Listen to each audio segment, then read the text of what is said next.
नमस्कार, भारत एक्सप्रेस देख रहे हैं आप। आपके साथ मैं हूं उज्जवल मिश्रा। बिहार सरकार ने आज 3,17,000 करोड़ रुपए का बजट पेश किया है, जिसे वित्त मंत्री सम्राट चौधरी ने सदन में पेश किया।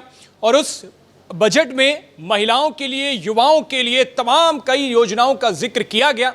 लेकिन सबसे दिलचस्प बात यह है, जहां केंद्र सरकार, राज्य सरकार लगातार आधी आबादी का जिक्र करती है और ये आधी आबादी चुनावों में भी बड़ा फायदा पहुंचाती है, तो शायद इसी को ध्यान में रखते हुए बिहार सरकार ने इस बार महिलाओं के लिए बहुत कुछ योजनाओं निकाली हैं और उन योजनाओं का जिक्र खुद सम्राट चौधरी ने विधानसभा में किया। एक खास नजर डाल लेते हैं कि महिलाओं के लिए क्या क्या बड़ी योजनाएं बिहार सरकार लाने वाली है, जो इस बार के बजट में ऐलान किया है। तो आपको बता दें कि ये जो बजट था वो वित्त वर्ष 2025-26 के लिए था।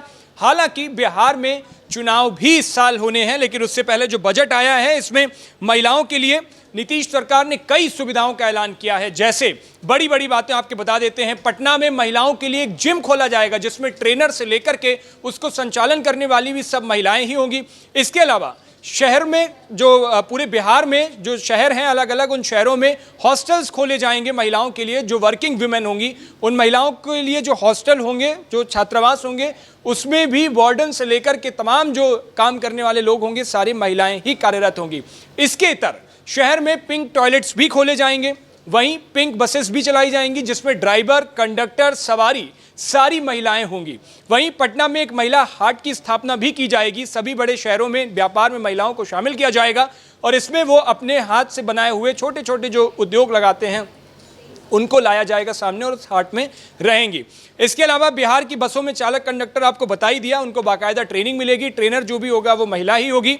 बिहार राज्य पथ परिवहन निगम से संचालक जो भी बसें होंगी, जो स्टेट की बसेज होती हैं, उनमें स्टाफ के पद पर महिलाओं के लिए 33% की आरक्षण की व्यवस्था भी की जाएगी। यानी पिंक बसेस जो चलाई जाएंगी वो अलग होंगी, वो सिर्फ महिलाओं के लिए होंगी। इसके इतर जो बिहार सरकार जो बसेस चलवाती है, उन बसेस में भी 33% जो आरक्षण होगा वो महिलाओं के लिए ही होगा।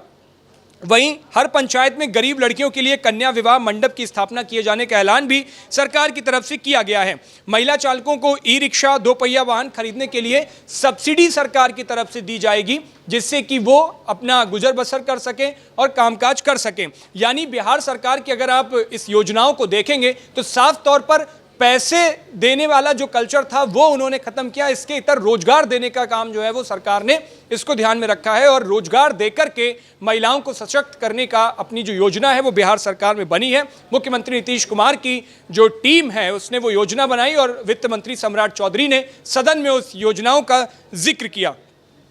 इसके अलावा महिला सिपाहियों को जो ट्रांसफ़र होगा, जो उन्हें पोस्टिंग मिलेगी, वो उनके थाने के आसपास और उन्हें रहने के लिए सुविधा भी सरकार द्वारा उपलब्ध कराई जाएगी। ये बजट में आज घोषणा की गई है। इसके अलावा नए डिग्री कॉलेज खोले जाएंगे, चिकित्सा सुविधा केंद्र खोले जाएंगे, कैंसर हॉस्पिटल्स खुलेंगे और जो लड़कियों के लिए और ख़ास तौर पर जो स्टूडेंट्स के लिए बिहार सरकार जिस तरीके से पढ़ाने के लिए, एजुकेशन के लिए प्रमोट कर रही है, तो उसमें स्कॉलरशिप की व्यवस्था भी सरकार की तरफ से की जाएगी। ये भी ऐलान आज सदन में बजट पेश करते हुए वित्त मंत्री सम्राट चौधरी ने किया है। तो ये बड़ी योजनाएं जो हैं वो महिलाओं के लिए सरकार की तरफ से की गई हैं।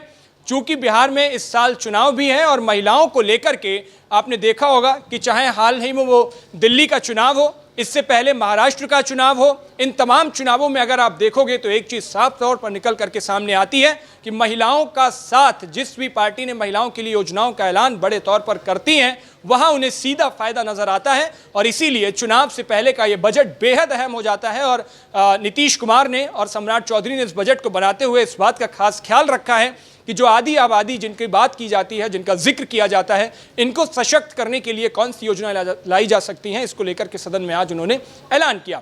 अब ये जो बजट है वो चुनाव में कितना फायदा पहुंचाएगा, जमीनी स्तर पर किस तरीके से दिखेगा, ये तो आने वाला वक्त ही बताएगा। लेकिन आपको क्या लगता है, क्या बिहार में महिलाओं को जिस तरीके से बजट का ऐलान किया गया है वो कारगर साबित होगा क्या? अपनी राय हमें कमेंट बॉक्स में जरूर बताइएगा। देश और दुनिया की बाकी तमाम खबरों के लिए देखते रहिए भारत एक्सप्रेस।